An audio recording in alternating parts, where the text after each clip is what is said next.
Okay, welcome back, everybody. It's FPL Bisco. We're back for game week 9. It has not been the best. I'm not going to cry too much about it. You know, I've been quite even keeled over the season. Just like, subscribe. I'm not going to, this is going to be a really short video. Let's just get straight into this. So, this is how my team performed. So, I kept the Bravka in goal. It wasn't a mistake. I kept him in there. There's a bit of a nugget in there, or like a elephant in the room, but we'll get to it when we get to it. So I kept Dubravka in the team. He had a clean sheet versus Leeds. I just thought, you know what, Wolves, yes, Wolves are due some goals. They're not a bad attacking team as much as it might look like it, but maybe they'll get something. Burnley even won the game. So I'm just like, okay, well, Dubravka got me something. But this was the first time I came below average. Like average was 46 points. I got 45 points. And Vicaria would have been the difference to that. I would have held rank, funny enough, at least. I wouldn't have got a mate. I think I needed 52 points to keep the rank. So maybe I would have just about dropped off. So it was just really disappointing. Maybe it was a bad decision on my part, but that's the only points I left on the bench. And I didn't trust Spurs at all. They haven't kept a clean sheet for ages. And with the praise that NDI is getting, I was just like, you know what? Everton are due that they're a good side. Like they should get you something. I would have even started Dewsbury Hall, but it was just over who in my team. It would have been better than starting Foden. But I just I let the Bradford start. That was my 2 points. Van Dijk, yes, Liverpool lost again. He got his defensive contributions and a yellow, so that's 3 points, which is kind of what I had Van Dijk there for. So Liverpool weren't even the best defense anyway. They concede goals all the time at the point that I had brought him in. But his defensive contributions that he does get somehow, some way, yeah, they say he doesn't engage, but Van Dijk just puts up the numbers. So it was just he got me 3 points. Senesi defensive contributions. Timber, he done his job. It's just to get me those regular 6 points. It's quite boring to get the Arsenal assets, but Timber got me those 6 points. You can pick anyone, but Saliba being injured, that's giving me some questions as to whether or not I'm going to double up on Arsenal defense because I really wanted Gabriel. And yes, Gabriel Mosquera is a perfectly fine centre-back combination. I might even get Mosquera. Like Mosquera's now in play because it's just a short-term punt for the next 2 games, which is versus what, Burnley and Sunderland. So anyway, Timber done his thing. Semenyo now. So yes, they kept the clean sheet. However, I think Senesi might have only kept the clean sheet. I don't know if he got defensive contributions. Let me actually check that. It doesn't matter too much. But so Senesi's got anyway, the clean sheet. Semenyo, I wouldn't say he's on thin ice. Like you've trusted him, he's done so well this season, but I don't know. I don't want to say I'm underwhelmed, but I'm just a bit like, okay, Semenyo, this is not time to rest. The job is not finished. Like, okay, other players are coming into play now. So Truffaut's putting up points. Kroopy Jr.'s putting up points. I can't get Kroopy myself because I don't want to triple up on Bournemouth. But there are other candidates that are chipping in. Was it Tavernier, Clivert? Like, it's a good team. It's not Semenyo focused. So there's other options to get if you want to get on Bournemouth attack, which is good. But I don't want Semenyo to run out. And other people that were late to Semenyo are finding other routes to these points. And Burmo, 2 goals, 3 bonus points. I'm like, perfect. Should have captained him. Would have changed my life. I was really annoyed. The captaincy now, obviously I've picked Enzo. I brought him in. I sold Kudus. Not a bad choice. Obviously not captaining Haaland was a risk. And I was like, well, midfielders are worth more points than that. So I could have captained anyone but Foden in that midfield. It would have done better than clearly Enzo. But then Chelsea just keep getting ideas. I can't put my finger on them. Like a Chempong being their best centre half, but he's in and out of the team. The defenders perform sometimes. They don't perform other times. They've got amazing fullbacks and dodgy centre halves, and they play in an expansive way. Caicedo's actually having a great season. Enzo is a better 10 than he is an 8, but still plays the 8. Yao Pedro doesn't score goals as a 9, so they think that playing him in the 10 is the answer, but he's not a 10. Because he's not a goal-scoring 9 does not make him a 10. He's just a forward that retains the ball, beats players in an attacking fashion, but it's not even like his end product is bad. He doesn't shoot. He doesn't care to get into goal-scoring positions, and he never has done. So yes, they're saying that injuries are part to play in it, and he's holding on a groin injury or something, whatever excuses Maresca wants to put out.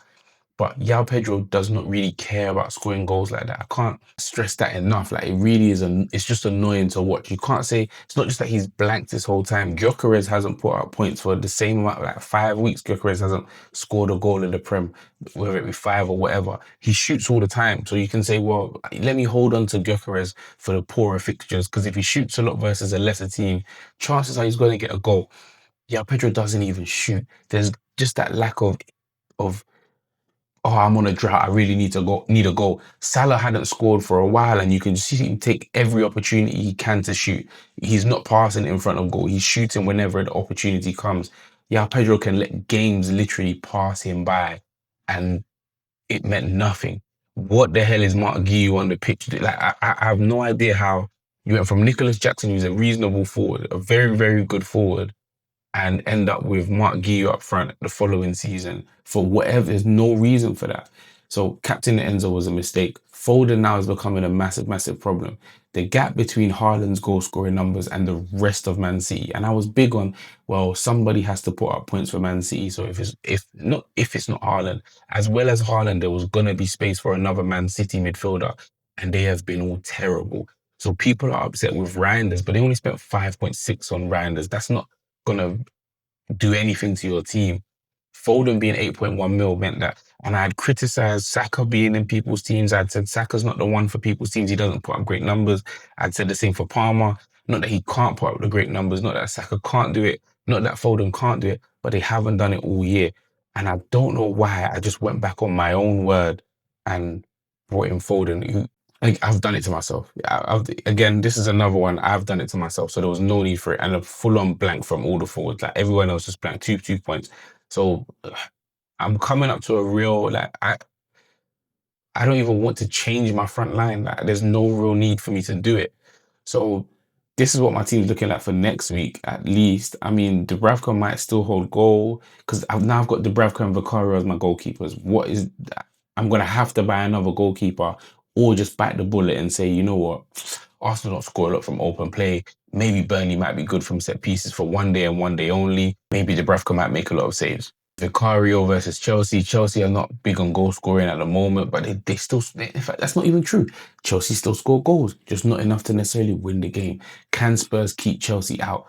Can they keep a clean sheet versus Chelsea? I have no idea. Timber's the only person I'm confident in. Bournemouth have Manchester City. I've got 4 players from each of those that are going to participate in that game.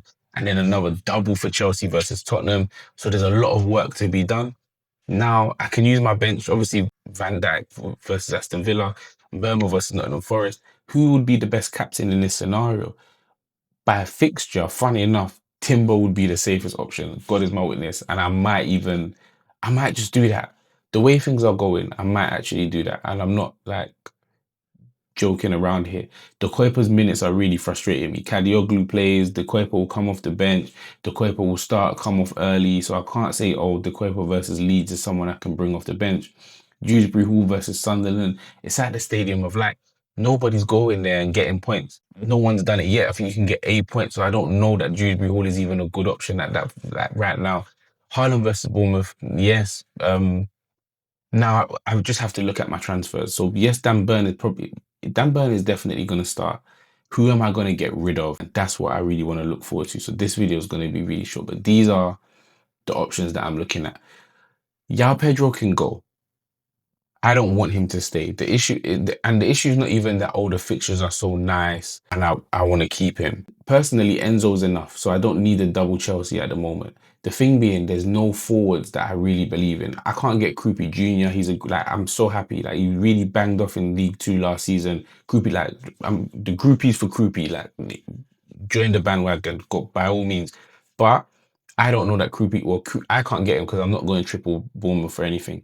I might, I can't see myself doing it. But for that price, for someone else's team, it does work.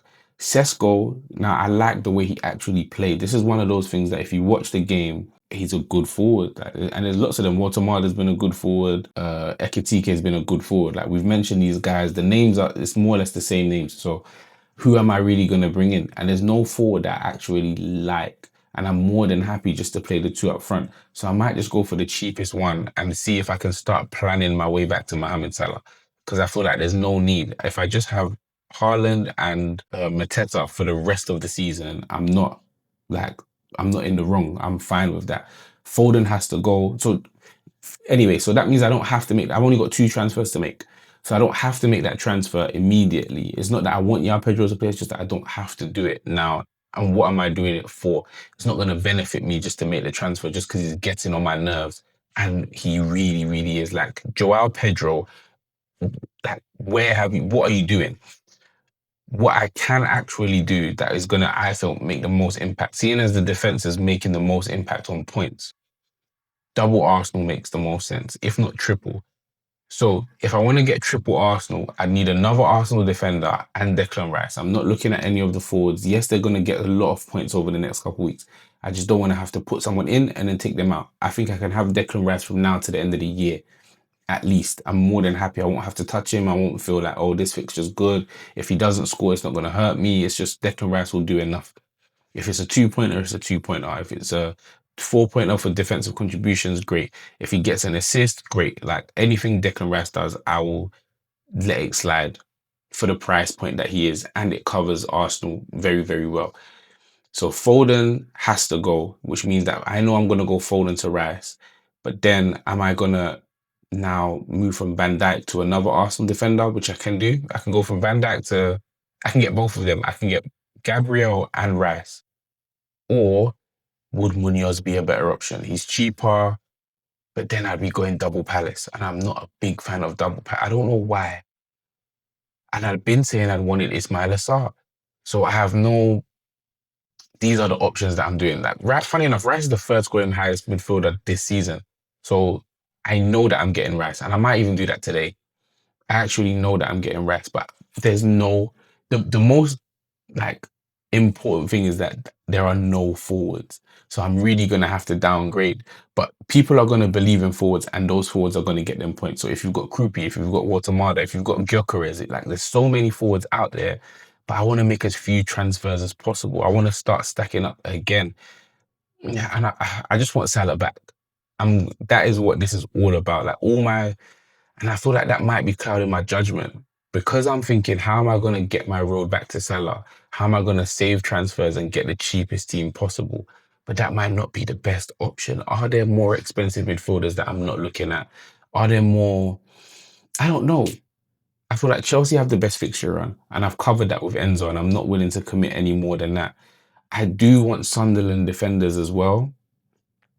And I feel like if I was to sell the Kuiper, I could get a Sunderland defender. That would be the best option. But when, where, and how? Like, I don't need to spend a transfer. My defense is good enough that it should hold its own. Anyway, I do have quite a few problems, and I don't know. I've lost my head a bit. So now, well, anyway, I'm only in 250k, so I'm not a million miles away from the goal.